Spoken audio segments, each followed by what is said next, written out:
People say I have an overactive imagination.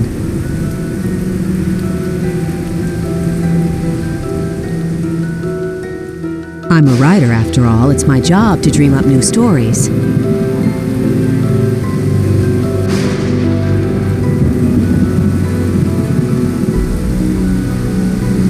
But something happened to me in Scotland, something I never imagined.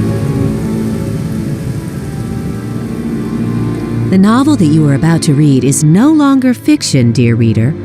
It started that first night.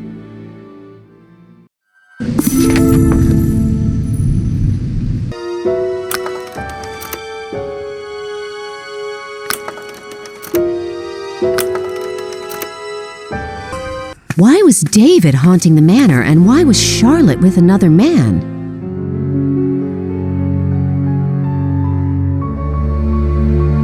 I'd found my story, and now I needed answers. I decided to ask around in the manor grounds.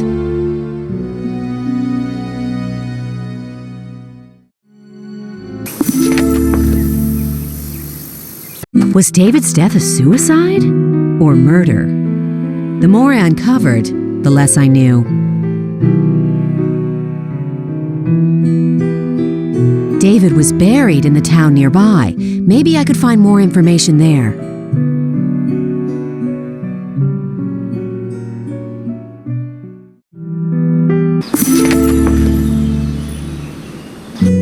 David was murdered.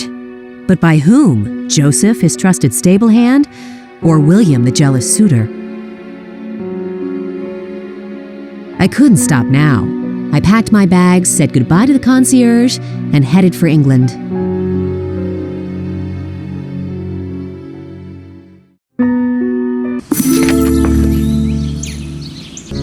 I was appalled at what I saw. William proposing to Charlotte so soon after David's death?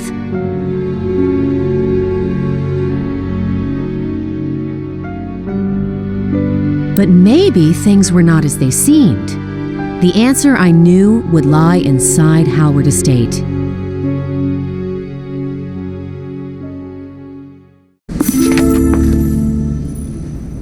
How wrong I was! William was innocent all along. Maybe Joseph did it. But why? If only I had real proof. My last lead was to go to Charlotte's museum in France.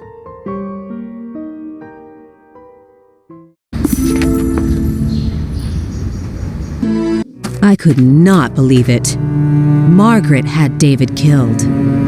What kind of mother would break her daughter's heart? My gut told me to return to Scotland.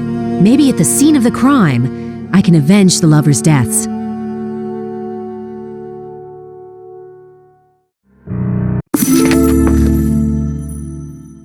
After over a century apart, David and Charlotte finally found their way into each other's arms.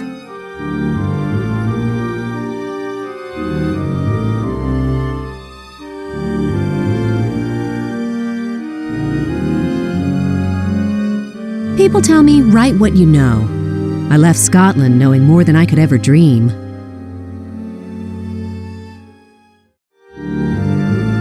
I wrote everything down, every single bit.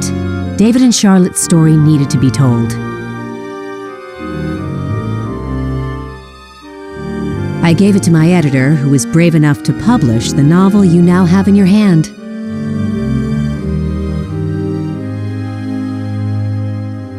I promise, dear reader, to keep finding tales that never die, and I know exactly where to go next.